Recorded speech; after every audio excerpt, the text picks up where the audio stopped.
Hi, I'm Harry Powell. I'm Head of Industry Solutions at Tygergraph. And this is the second talk in a series of talks about how you can massively improve the performance of your machine learning if you use graph information, if you use networked or connected information in it. And this talk is about the quickest way, perhaps the quickest way to significantly improve machine learning models using graph information. So I'm pretty excited about this one. I say excited a lot.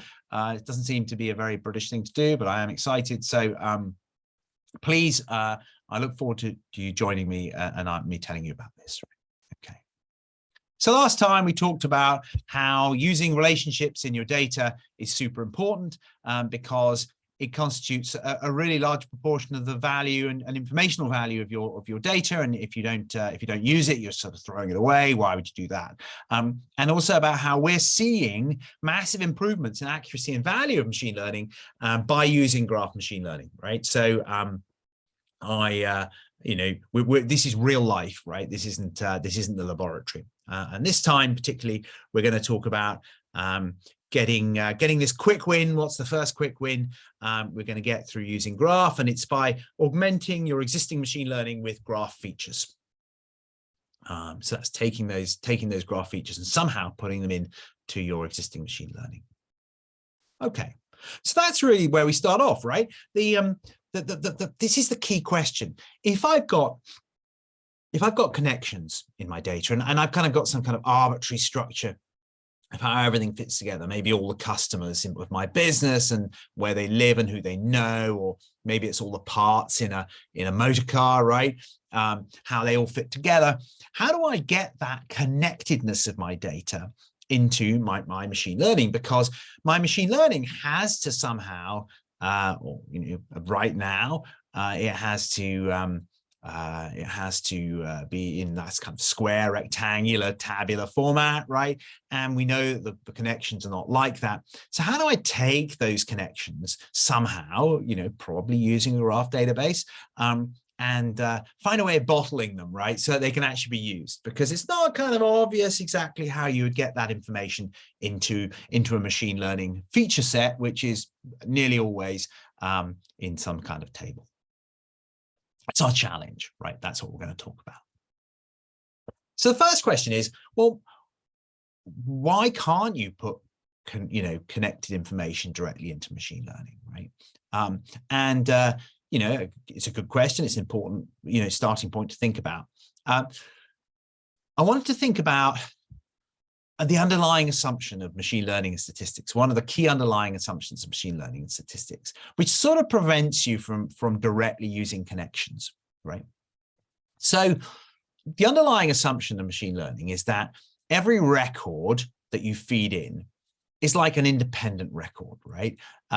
It doesn't have connections to anything else. There may be some underlying data generating process, in other words, some underlying process that you don't know about that is creating these data points. In fact, that's the kind of whole point of machine learning. Can I infer something about that underlying process by simply looking at the data, right? But the way we do that is we have a single assumption which underpins pretty much everything, which is called IID. Independent, identically distributed, right? What that means is that every single data point is a sample from admittedly from an underlying distribution, but it's all that each record is independent, right? And yet we know that things are connected, right? Not just by an underlying data process, right? Or at least things are related, right? They're not independent, right? When I look at the decisions, right, of two different people in my customer database, if they perhaps are married, right, or live together, that they're not independent, right? They're not making independent decisions, even though they look like two different people, right?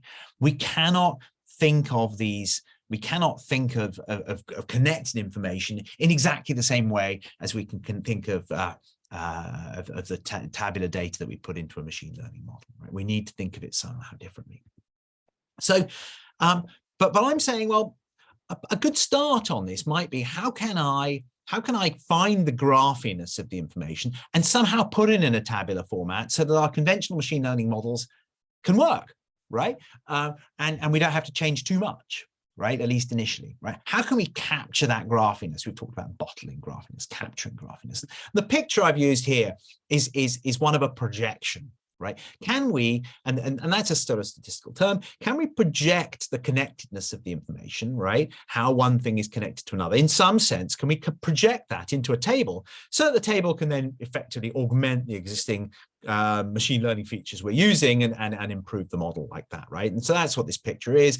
A projection is like a shadow, right? So a real person has depth and color. Actually, this picture doesn't, because I couldn't find a good one free on the internet, right? But a real person has, you know, color. Maybe they're wearing a kind of gray shirt with Tigergraph written on it, and, you know, fair hair or whatever. I've gray hair is what I've got, right? But my shadow just shows my outline, right? I'm somehow reduced the complexity of me onto into just a kind of a two-dimensional shape, right? That's the kind of thing we're going to try and do with the graphiness. It's almost like we're going to have that graph and shine a light through the graph and just take the projection of what that might look like, maybe into the graph. Something simpler, something with fewer dimensions. Okay, so what might that be? And I'm going to tell you about 3 things that you can do. There are many, many others, but these are just 3 that we've used kind of out of the box. As it happens in Tigergraph, they come as out of the box algorithms. Some of them are, they're relatively simple in concept. They're very hard to run because they're hard to run. All these things take up compute to do, but that's fine if you've got a kind of enterprise graph database to do it for you. Okay, so the first one, we're going to capture graphiness. What we're going to say is we're going to perhaps think about the closeness of certain nodes. So nodes are what we call these balls.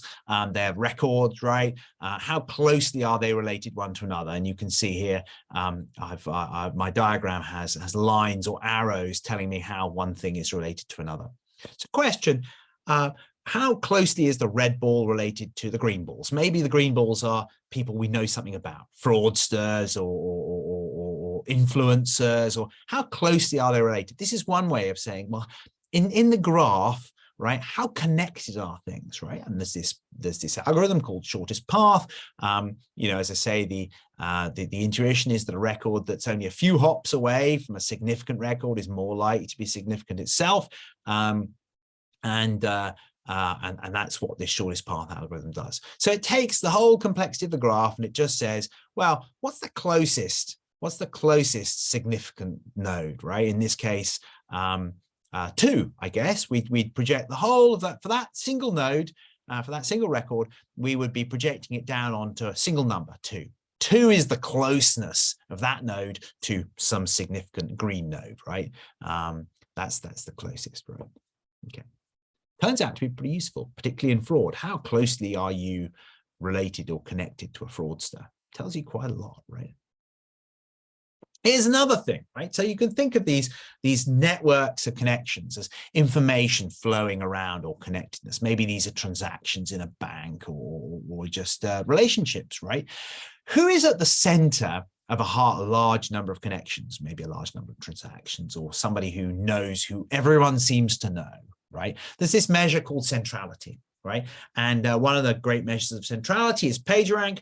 PageRank was used by Google famously. I think the Page and Brin invented PageRank, and it was a way of measuring how central, how many websites effectively flowed through a website. You're more likely, if you randomly walk through the internet, to come to Google or Amazon's website than you are to some kind of fringe community group's website, right? They're more central, right? And PageRank ranks that. So again, for each node, for each record in this network that I'm showing you, we can see that the green node has more net flows into it than the red node, and therefore is much more central. And there's a way of projecting the centrality of a node onto a single number, right? A number between 0 and 1, right? And we can then use that in our machine learning, right? This turns out again to be really, really useful in all sorts of use cases. And then finally, and of course there are many more than this, but I just wanted to share 3 with you. Want to think about communities, right? What community is this record in, right? Is it in a community with lots of things or a community with few things? And the other things in that community, are they of interest to us, right? Again, in fraud, I'm using fraud again. If you're in a community with other fraudsters, that may make you more likely to be a fraudster, right? So it's kind of an important thing. There are a number of kind of community or clustering kind of algorithms. This one of the cutting edge ones that we have is something called Louvain Community Detection, which somehow we've managed to make scalable, which I think is something that may be unique on our platform. But Louvain Community Detection effectively says, are there more connections within a community than between that community and other communities, right? As I say, something with a high number of connections to other significant players, records, products, whatever, is more likely to be significant itself. Again, we can somehow project the community-ness of our graphiness onto a single number, right? Which can then be used by the machine learning algorithm. So how do we then do it? Now, this is the point at which I now shrink myself, because you want to see the whole picture. So hopefully I can shrink myself using the magic of Zoom, and that makes it all a lot better. Maybe you're happier that I'm smaller anyway. What can I say? Okay. So this is how we do it. It's really simple. Okay. So we take a data set, the existing data set you're using for your machine learning model, right? Not the feature set, but the data that comes in. You've perhaps got a data lake, and you've built, I don't know, a Spark pipeline, and that Spark pipeline has pulled all the data you need, the important data that you've decided is important. And you pulled it out, and you've got a big RDD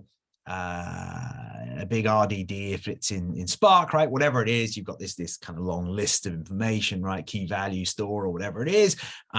And you can see that on the left-hand side. I've called it data here. Now, normally, you then just reduce it to features, and often feature engineering is picking the ones that matter, right? Or doing some simple transformations. Now, what I'm going to say is take that data and structure it as a graph, right? You'll know that certain people are connected to each other in your table. They aren't necessarily, or they're kind of, you can infer it through joins. You chuck it into a graph. It's actually not that difficult to do. Most of these graphs are pretty obvious in the way that you structure the schema. It's quite a straightforward thing to do. You pull it into a graph. That's what this stick and ball thing at the bottom is, the orange thing. And then as well as doing your normal feature engineering, we'll do some graph feature engineering. And what we've done in some of our clients, right, in some of our customers, is simply to put some out-of-the-box algorithms in there, right? We haven't really thought a lot about it. Perhaps we should have done, but we've just taken a bunch of them. We've run them through, you can run PageRank in a few different kind of ways, Louvain in a few different kind of ways, shortest path, whatever. You come out with a bunch of numbers, and you effectively just combine that with your existing feature set, right? You just take the two feature sets and glue the columns together, so you have a few more columns, and put that into your machine learning model, right, in a fairly straightforward kind of fashion. At that point, everything is the same, right? You train, you test, you predict, and we found that the uplift is not insignificant, right? It's not just a little bit of extra improvement. You're getting a quantum shift, a big shift upwards, right? In a way that you simply couldn't train your model to do with your existing approaches if you're not using graph data, right? You could improve it, and you'll get a percentage here, half percentage there. Here, we're getting big chunks of uplift, right? Because you're using effectively a whole load of information you've never used before, the connectedness of your data. And it really is that simple. If you're looking at it and going, that's a bit stupid, it kind of is, right? It's quick, and it's stupid, and it's super effective, and it will make you lots of money. And if that isn't enough to get you interested in graph databases and in graph machine learning, I don't know what is. I give up, right? It's going to make you lots of money for no effort. Have a go at that, okay? And we found this not just in fraud, but in all sorts of other areas as well. Okay, so it's money for nothing, right? And the coolest thing is that by using Machine Learning Workbench, you get a kind of a direct integration through Python on Jupyter with what you're already doing, right? You've got a whole load. In fact, there's a whole load of operations you can do through the Python interfaces. That means that you shouldn't even necessarily be wholly aware that you've got a graph in the back end at all. Right? It just takes it as if it's a sort of a data frame and does some operations on it and gives you some results, right? It's really, really easy. So that's my plug. That's my plug. Each of these talks, you've got to give me a few seconds to plug Tiger Graph and Tiger Graph Machine Learning Workbench. That's my plug in this case. I think you'll find it incredibly rewarding, right? Maybe not intellectually. Maybe the next step, graph neural networks, you'll love, right? Maybe not intellectually, but this is going to get you this. If you can apply this to existing machine learning models, you will buy yourself so much time and so much kudos from the money you've made for your business. That your data science team will have an ability perhaps to invest more time in thinking in graph to make fundamental changes to the way that you and your business are doing things. Right. Okay. Money for nothing. I was going to maybe have Dire Straits. They had a famous song in the 1980s called Money for Nothing. But I thought that most of you data science guys are probably and girls are too young to remember that. So there you go. Okay. So I might just increase my size again. There we go. Okay. So what did we talk about? We talked about the improvements you can get from machine learning applications simply by augmenting your existing machine learning with graph features. We talked about what those sort of features might be and how you might do it, and how perhaps Tiger Graph can help you with that.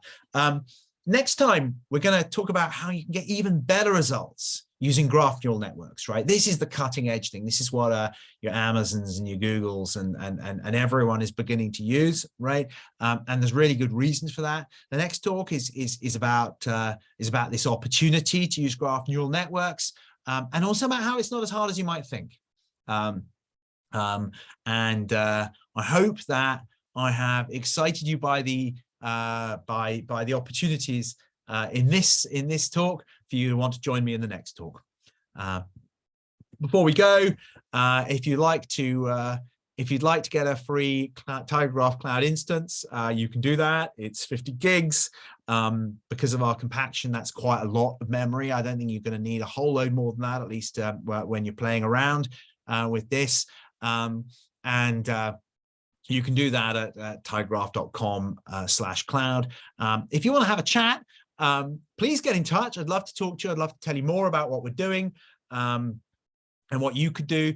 I'm Harry Powell, but you can get to me through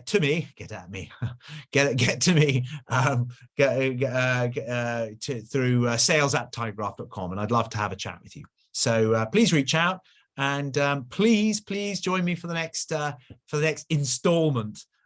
Next edition of these talks, where we're going to be talking about graph neural networks, which is where the excitement really begins. Thanks a lot for listening.